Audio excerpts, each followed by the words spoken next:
This short talk is about the early fiscal cancellations of North Borneo. On this page here, we can have examples of the Ulupura A and P cancellations. Ulupura was a name given by William Pryor to the settlement that he founded at the mouth of the Sandakan Bay. However, this name was changed back to Sandakan after a few years. So this cancellation actually was a Sandakan cancellation. So the earliest postal cancellation from North Borneo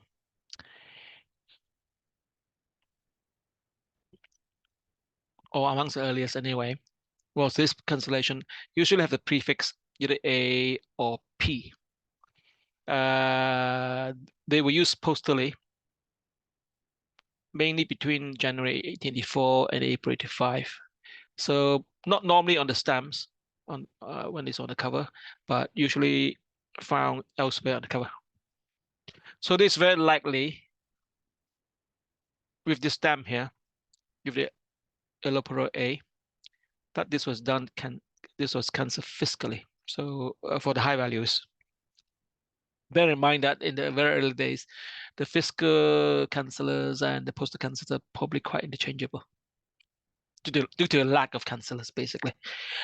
And then when the other postal cancellers came to use, this was discontinued, but it came back into use again in between 1889 and 1890 as a pure fiscal cancelling device. So here we have the $1 1883 $1 stamp with the Ulupura A cancellation, and this is a very rare situation.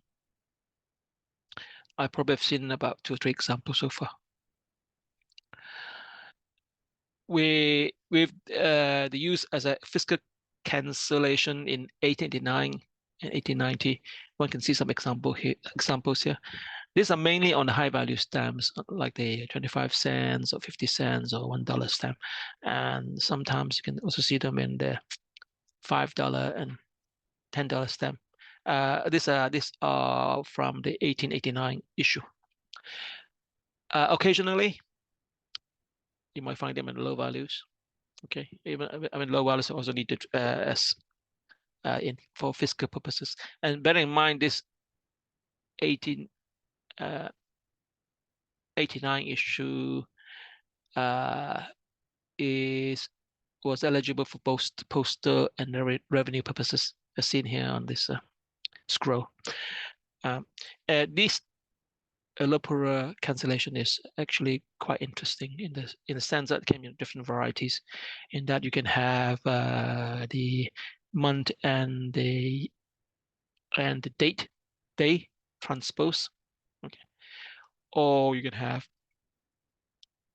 the day inverted.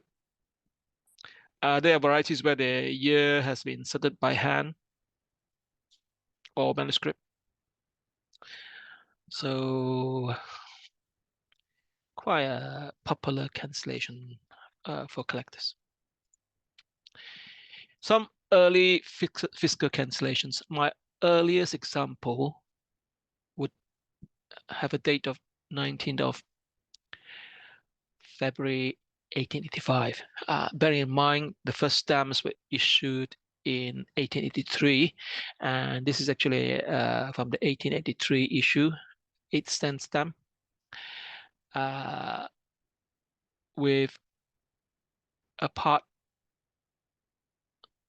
fiscal type cancellation, and also a bar cancellation as well. Maybe it was also used postally. And here another 1883 8-cent stamp, which was used at Lahatatu at the BAVS estate, probably around 1887. Because Baron von Stein, he planted out tobacco in Lahatatu in 1887. In 1890, this company was merged or taken over by the Davao Bay Estates. This residency of Kutat cancellation is very interesting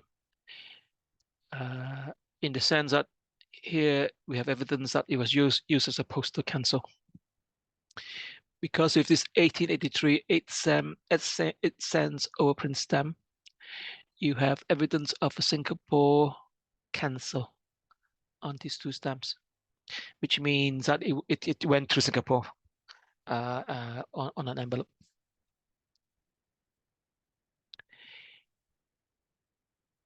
This one also is very interesting because it's heavy. We have a Labuan 1818, 1880 Labuan 10-cent stamp with this cancellation, which means that it was used in Kutat postally, maybe before 1883, you know. So this we know that this Labuan stamps available in the post offices before 1883 to pay for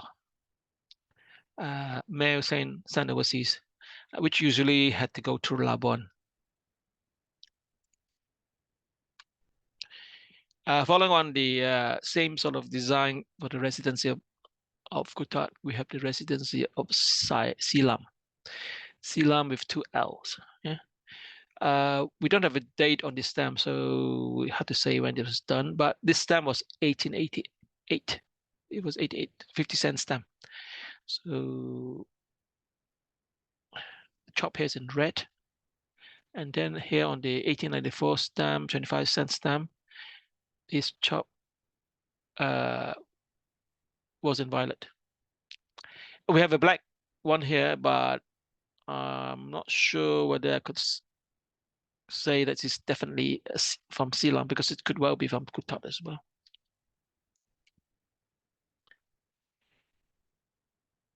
Okay, so these are examples of very early fiscal cancellations from North Borneo.